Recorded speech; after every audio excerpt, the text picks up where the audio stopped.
aligned with Europe. I want to see if we can get this thing done. You want me to be tough? I could be tougher than any human being you've ever seen. I'd be so... You a punk. 4 years in the United States of America, we had a president who stood up at press conferences and talked tough about Vladimir Putin, and then Putin invaded Ukraine and destroyed a significant chunk of the country. The path to peace and the path to prosperity is maybe engaging in diplomacy. We tried the pathway of Joe Biden of thumping our chest and pretending that the President of the United States' words mattered more than the President of the United States' actions. What makes America a good country is America engaging in diplomacy. That's what President Trump is doing. Can I ask you? Sure. Yeah? Yeah. Okay. So he occupied our parts, big parts of Ukraine, part of East and Crimea.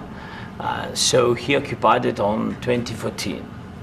So during a lot of years, so I'm not speaking about just Biden, but those time was Obama, then President Obama, then President Trump, then President Biden, now the President Trump, and God bless, now President Trump will stop him.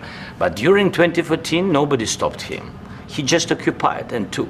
He killed people. You know what the contact 2015. 2014. 2014 and 2014. 2014. Yeah. So I was not here. Yeah, but that's exactly but, right. Yes, but during 2014 till 2022, yeah, the situation the same. The people have been dying on the contact line. Nobody stopped him. You know that we had conversations with him, a lot of conversation, my bilateral conversation, and we signed with him, me, like a new president. In 2019, I signed with him the deal. I signed with him, Macron and Merkel, we signed ceasefire. Ceasefire. All of them told me that he will never go. We signed him with gas contract.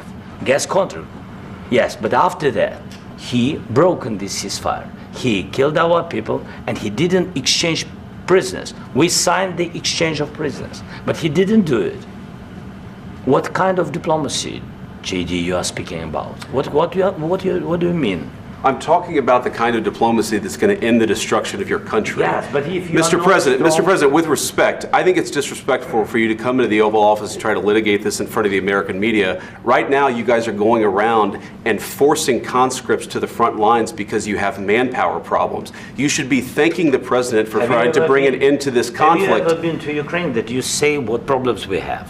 I have been to. Count one. I've actually watched and seen the stories, and I know what happens is you bring them on a propaganda tour, Mr. President. Do you disagree that you've had problems bringing people into your military? And do you think that it's respectful to come to the Oval Office of the United States of America and attack the administration that is trying to prevent the destruction of your country? A lot of questions. Let's start from the beginning. Sure. First of all, during the war, everybody has problems, even you, but you have nice ocean and don't feel now, but you will feel it in the future. God bless. You don't know that. God bless. Gambling with World War III. And what you're doing is very disrespectful to the country, this country. That's back to you. Far more than a lot of people said they should have. Have you said thank you once? This entire meeting? No, in this entire meeting, have you said thank you? You went to Pennsylvania and campaigned for the opposition in October. Offer some words of appreciation for the United States of America and the president who's trying to save your country. Every rail car can hold 200,000 pounds of steel. If we bring steel in by truck, our cars will come in, they'll be 20 feet long, and then we approximately 2,000 pounds. We're getting about 18 million.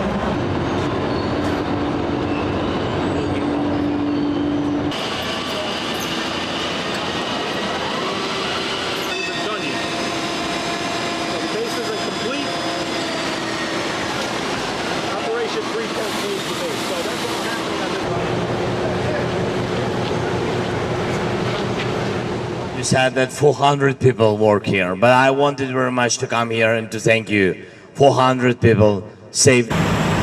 It was surreal to have Ukrainian President Volodymyr Zelensky come here and express his thanks and support for the effort that we're engaged in here.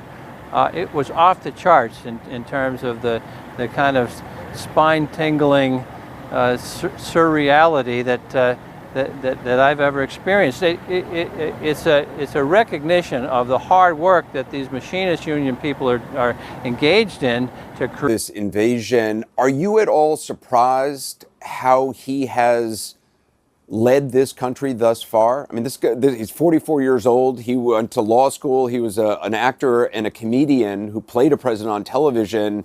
He has rallied this nation in an extraordinary way. Did it surprise you at all? You know, I when I talk about President Zelensky, I think it should be said that I'm talking about most of what I observed in Ukrainian people.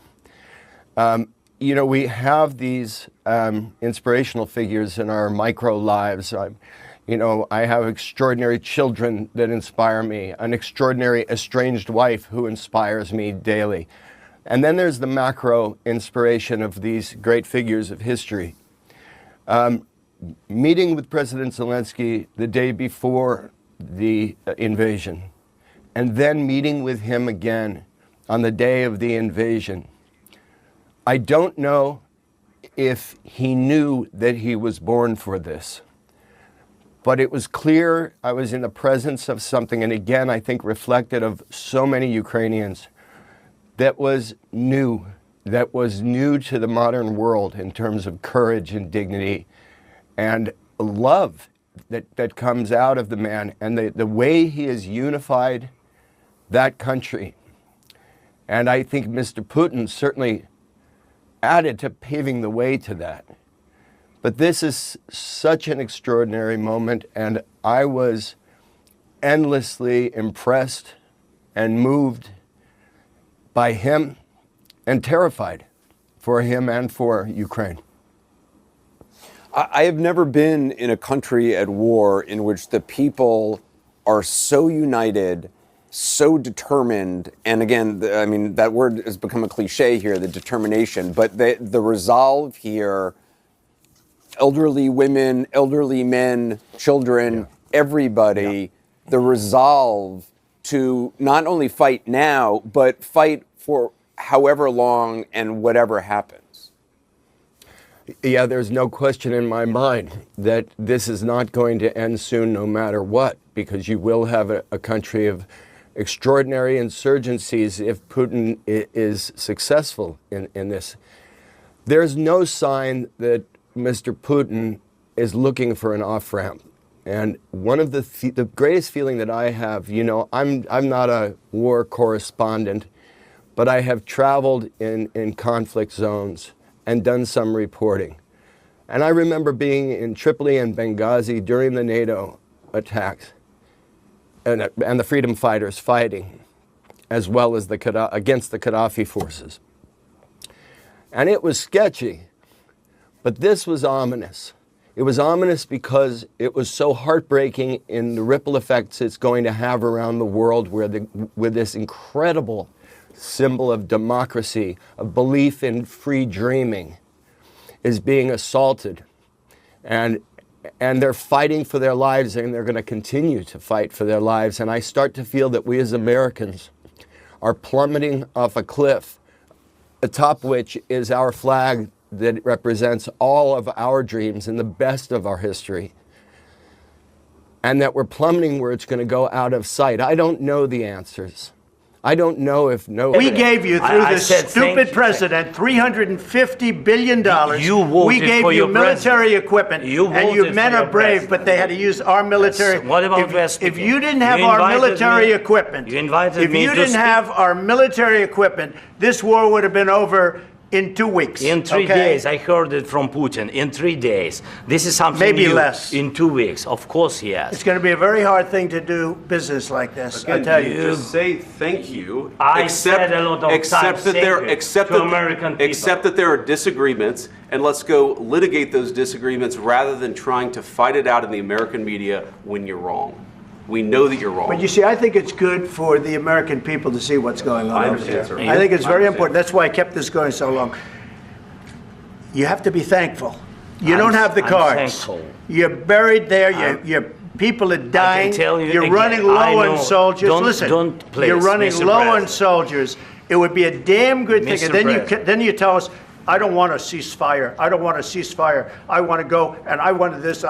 Look, if you could get a ceasefire right now, I tell you, you take it so the bullets stop flying and your men stop getting killed. Of course, we want to stop the war. But you're saying you don't want a ceasefire. But I said to you, I want a ceasefire. with guarantees. Because you'll get a ceasefire faster than an agreement. Ask our people about ceasefire, what they think. That wasn't doesn't with matter me. for you what- that what wasn't this with me. means. It That was wasn't with with you. a guy named Biden, who was not a smart person. But this That is was your, with, this that was is with your Obama. president. It was your president. Excuse me. That was with Obama, who gave you sheets, and I gave you javelins. Yes. I gave you the javelins to take out all those tanks. Obama gave you sheets. In fact, the statement is Obama gave sheets and Trump gave javelins. You got to be more thankful, because let me tell you, you don't have the cards. With us, you have the cards. But without us, you don't have any cards. One more question to Mr. Vice President. I'm sorry, It's going to be here. a tough deal to make, Um, because the attitudes have to change. what if Russia breaks ceasefire? What if Russia breaks peace talks? What do you do then? I understand that it's a heated conversation right now. What are you but saying? what if She's asking, what if Russia Putin breaks the breaks ceasefire? for the- What if anything? What if a bomb drops on your head right now? But they have Okay? weapons to What if they fire. broke it? I don't know. What if anything? What if a bomb drops on your head right now? But they have Okay? weapons to What if they fire. broke it?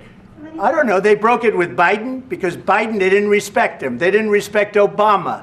They respect me. But all- Let me tell you, Putin went through a hell of a lot with me. He went through a phony witch hunt where they used him and Russia. Russia. You ever hear of that deal? That was a phony Hunter Biden, Joe Biden scam. Hillary Clinton, Shifty Adam Schiff. It was a Democrat scam. And he had to go through that. And he did go through it. We didn't end up in a war. And he went through it. He was accused of all that stuff. He had nothing to do with it. It came out of Hunter Biden's bathroom. It came out of Hunter Biden's bedroom. It was disgusting. And then they said, oh, the laptop from hell was made by Russia, the 51 agents. The whole thing was a scam. And he had to put up with that. He was being accused of all that stuff. All I can say is this. He might have broken deals with Obama and Bush, and he might have broken them with Biden. He did, maybe. Maybe he didn't. I don't know what happened. But he didn't break them with me. He wants to make a deal. I don't know if you can make a deal. The problem is, I've empowered you to be a tough guy. And I don't think you'd be a tough guy without the United States. And your people are very brave. But you're either going to make a deal or we're out. And if we're out, you'll fight it out. I don't think it's going to be pretty, but you'll fight it out. But you don't have the cards. But once we sign that deal, you're in a much better position. But you're not acting at all thankful. And that's not a nice thing. I'll be honest, that's not a nice thing. All right, I think we've seen enough. What do you think? Huh? This is going to be great television, I will say that. All right, we'll see what we can do about putting it together. Thank you. Guys, let's go. Guys, come on, let's go. We'll see, I don't know. All right, guys, come on, please. Soldiers which are dying, but they came to our territory, they came to our land. They began this war, and they have to stop. And I think this is the question, with really the most important question.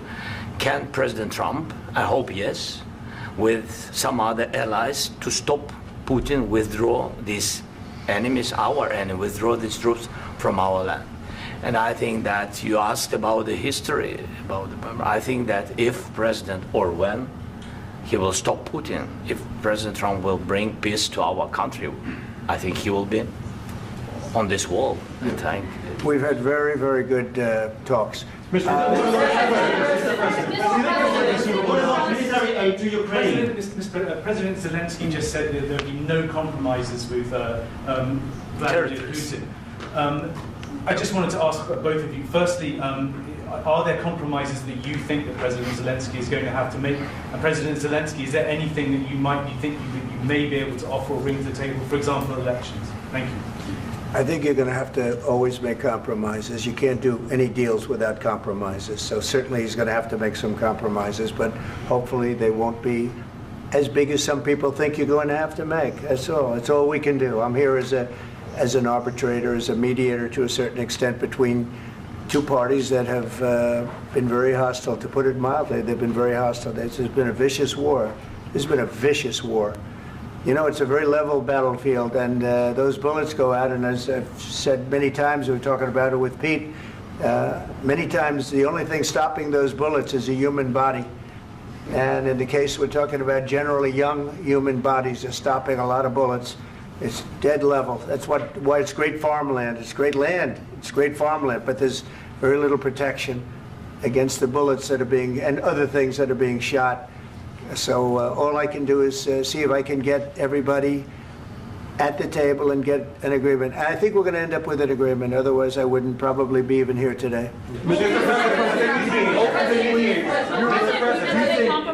Mr. President, I've got two questions for you. You think ultimately your legacy will be the peacemaker and not the president that led this country? This would be a great thing if we could do this. I'm doing this to save lives more than anything else. Second is to save a lot of money, but I consider that to be far less important. So I hope I'm going to, thank you, Brian, for that question. It was a nice question. I hope I'll be known and recognized as a peacemaker. This would be a great thing to solve. This is a very dangerous situation. You know, this could lead to a third world war. This was headed in the wrong direction. If this election were lost, if we didn't win this election, and we won it by a lot, that was a mandate. We won every swing state. We won the popular vote by millions and millions of votes. We won everything. The districts, you look at the areas of red, take a look at a map. This was a big mandate, and this was one of the things I said, we're going to get this thing settled. If we didn't win, I think this could have very well ended up in a third world war, and that would not have been a good situation. What was your second question? And my second question for President Zelensky. Why don't you wear a suit? You're at the highest, why don't you wear a suit? You're at the highest level in this country's office, and you refuse to wear a suit. Just want to see if do you own a suit? Yeah, problems. A lot of Americans have problems with you not respecting the dignity of this office. I will wear a costume after this war will finish. Okay. Yes, maybe one. Maybe something like yours. Yes. That'd be great. Maybe something better. I don't know. We will see. Maybe something cheaper than, yeah. Thank you. Thank you. Thank you, President Trump. You said yesterday that you have... Are you going to send more arms to Ukraine in peace? There's no peace. Yeah, we're going to have arms to Ukraine, yeah, sure. Hopefully I won't have to send very much, because hopefully we're going to have it finished. We're looking forward to finishing this quickly. We're not looking forward to sending a lot of arms. We're looking forward to getting the war finished so we can do other things. But we very much appreciate the agreement, because we needed what they had, and we're treating, you know, our country is now treated fairly. Biden didn't do that. He didn't know what the hell he was doing. This should have never happened. This should have never started. But, you know, sure, the answer is yes, but hopefully we won't have to send much, because I'm looking forward to getting it done quickly, very quickly. Does that mean you'll provide security guarantees, Mr. President?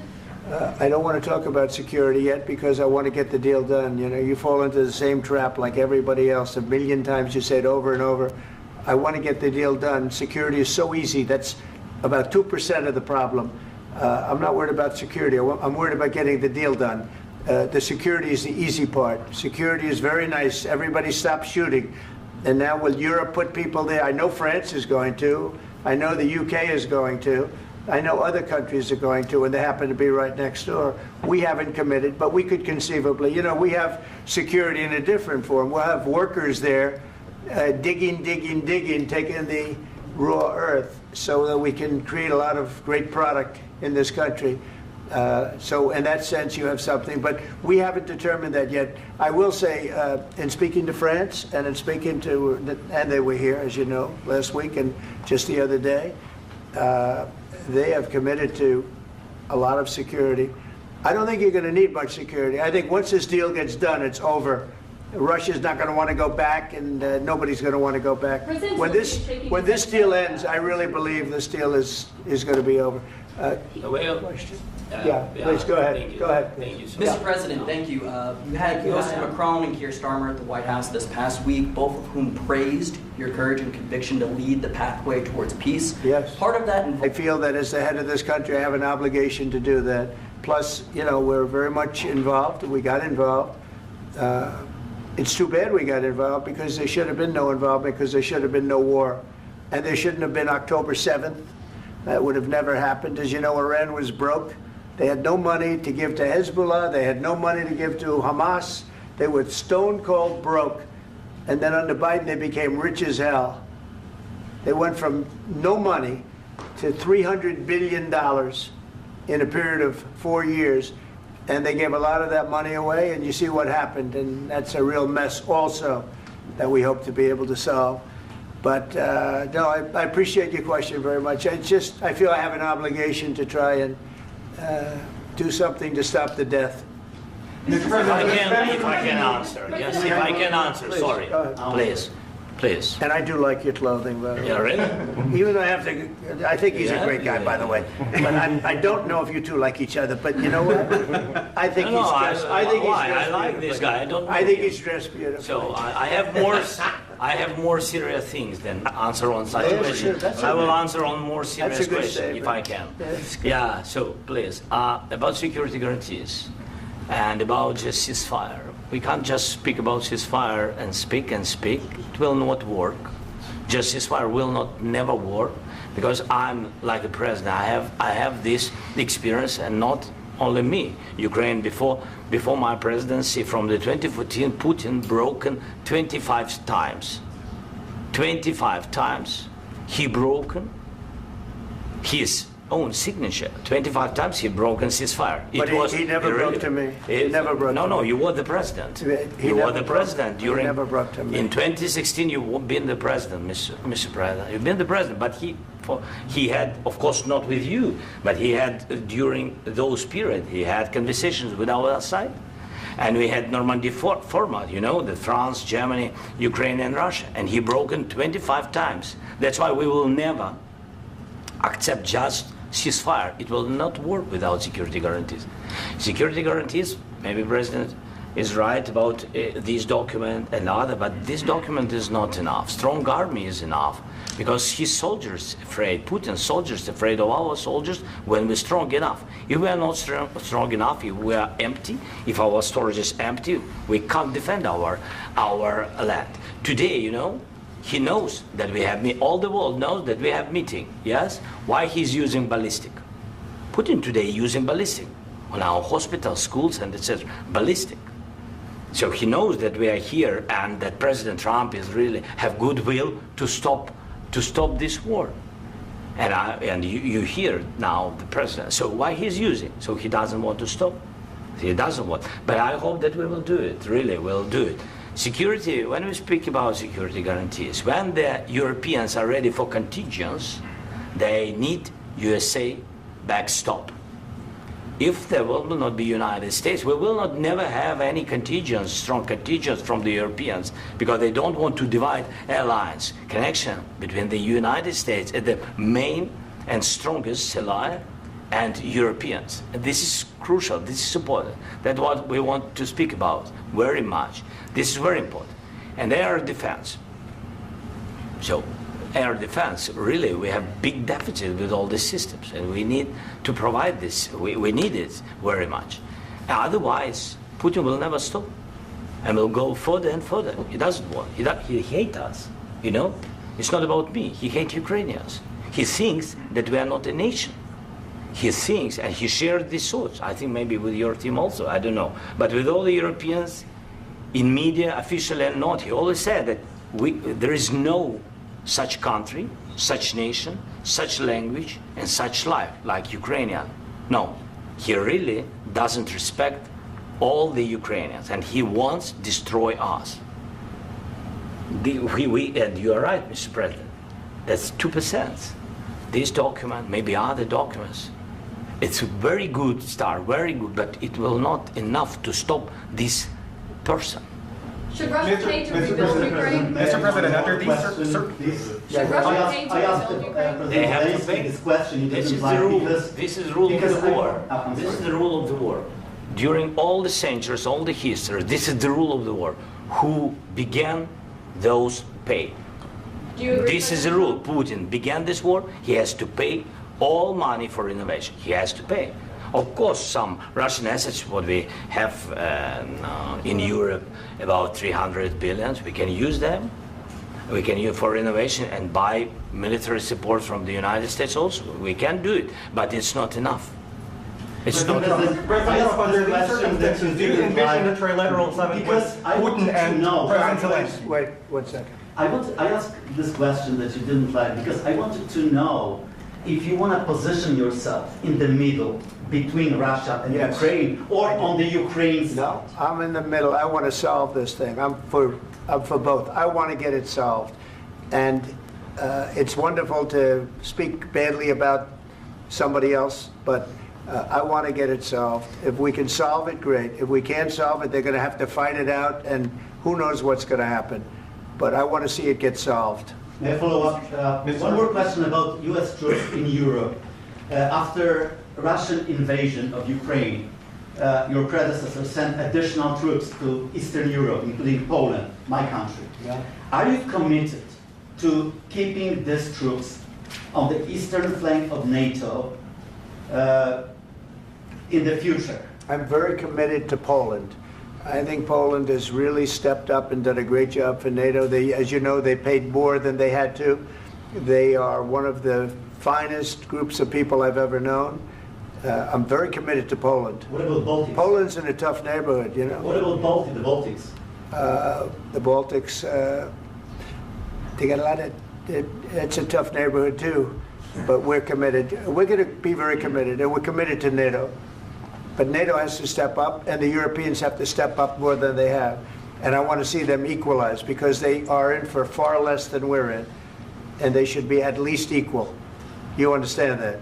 Why is the United States, we have an ocean in between, why is the United States in for so much more money and other things as Europe? With that being said, and as you said, they've also been obviously very helpful. But we have put in far more than they have, and I think they should equalize. Mr. President, Please go ahead. Ask you about the agreement again today. What changed between the first time that Secretary Bessent gave President Zelensky the agreement and today for the signing? We made a deal. So what was the deciding factor? I'm a business person. We made a deal. That's what changed. Mr. President, I didn't think we were going to make a deal, and we ended up making the deal, so that changed. Mr. President, what and how do you envision a trilateral summit with President Zelensky and Putin? I don't know, but well, they don't like each other. I can tell you that. Okay? They do not like each other. This is not a love match, and it's unfortunate. That's why you're in this situation. The United States should not have allowed this to happen. Okay? The United States, run by a man that didn't know much. I'm going to be very nice. Run by an incompetent person, very incompetent person, should never have allowed this to happen. I've stopped wars. I've stopped many wars. My people will tell you, I stopped wars that nobody ever heard about. I stopped wars before they ever started. You can look at some of, I could give you a lot of nations that would tell you right now they were probably going to war. I could tell you right now there's a nation thinking about going to war on something that nobody in this room has ever even heard about. Two smaller nations, but big, still big. And I think I've stopped it. But this should have never happened. Sorry, just a second.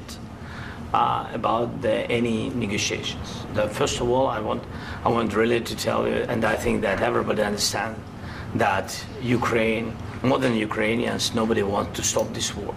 But at the future, any negotiations, it's understandable that two sides of the war, not Russia and the United States, because this is not the war between Russia and the United States. This is war of Russia against Ukraine and Ukrainian people. So these two sides will be at the will be at the negotiation table. Then of course United States, like the strongest partner of the Ukraine, and of course Europe. I think Europe is very important. I want to speak about it with the president. Yes, Europe is very important for us because we really defend Europe for today. All Europeans really recognize that we are defending the line, and they have real life, and our people are dying. That's why they helped us. And also, it's about the NATO. Yes, between, like the president said, you have big, nice ocean. Yes, between us. But if we will not stay, Russia will go further to Baltics and to Poland, by the way. But first to the Baltics. It's understandable for them because they've been in the USSR. You know, they've been one of the republics of the USSR, and Putin wants to bring them back to his empire. It's a fact. And when he will go there, if we will not stay, you will fight. Your American soldiers, it doesn't matter, do you have ocean or not, your soldiers will fight. Mr. President, would you be willing to visit Ukraine, maybe Kyiv or Odessa, which is known to be a dirty area of the Black Sea? It was my question. I'm sorry. I don't want to talk about Odessa now. Let's not talk about Odessa. I want to talk about making a deal, getting peace. We don't have to talk about Odessa, but a lot of cities have been destroyed.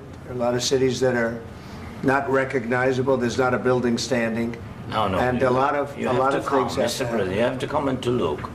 No. We have very good cities. Yes, a lot of things have been destroyed, but mostly cities alive, and people work, and children go to school. Sometimes it's very difficult. Sometimes closer to front line, children have to go to underground schools or online. But we live. Ukraine is fighting, and Ukraine lives. This is very important. And maybe it's Putin is sharing this information that he destroyed us. No, he lost 700,000 people, 700,000 soldiers. He lost everything. Yes. So, Mr. President, one more. I mentioned Poland. Please go ahead. When did you last speak with President Putin, and what did he say that? A couple of days ago. And what did he tell you that gave you the assurance that he wanted peace? Well, that's what I do. My whole life is deals. I know pretty good. And I've known him for a long time. I've dealt with him for a long time. He had to suffer through the Russia hoax. You know, Russia was a hoax. It was all Biden. It was nothing to do with him. So he had to suffer through that, and he was able to do that. I think that he wants to make a deal, and he'd like to see it end. That's all I do. That's what I do. My whole life, that's what I do, is make deals. And I'm in the middle of a mess, because this is a real mess. It's a very dangerous one. If this doesn't get solved now, it's not going to get solved for a long time. So I hope we're going to get it solved. In the back, please. Thank you, Mr. President. Prime Minister Starmer claimed repeatedly that his government believes in free speech and was not engaged in censorship. But his country's government arrests people for memes. You just mentioned that you'd spoken to Vladimir Putin a couple of days ago. Just to be clear, that's a new call, not the one that you... I've spoken to him on numerous occasions. Okay. And how was the latest call? What did you discuss? How did it go? Are you serious with that question? I am. I'd love to know. It went well. I think we're going to have a deal. On the minerals deal, Mr. President, some of those minerals are in the east of Ukraine, not far from the front lines and in areas that Russia has occupied. Will you direct President Putin to withdraw his forces from those areas if there's U.S. interest? Well, we'll take a look at the time. We have a lot of area. It's a very big area we're talking about, so we'll take a look. I'll study that and I'll see. And who would protect those minerals if they are U.S. interests? Would that be Ukrainian forces? They'll be protected. The agreement will protect them. U.S. The forces? agreement, yeah, we're signing an agreement. You know? Right, but what if Russia tries to invade or there's Russian aggression in those spots? I just told you, I don't think that's going to happen. And if that were going to happen, I wouldn't make a deal. If I thought that was going to happen, I wouldn't make a deal. Some people may wonder why. You know, they ought to focus on CNN on survival, not asking me these ridiculous questions. Focus on surviving, because CNN's got such low ratings. I don't think they're going to survive.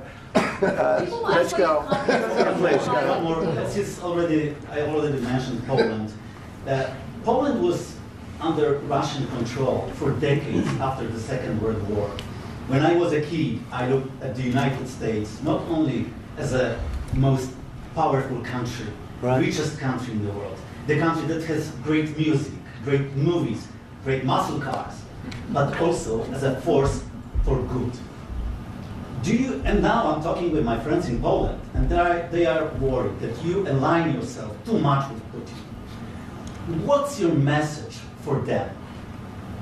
Well, if I didn't align myself with both of them, you'd never have a deal.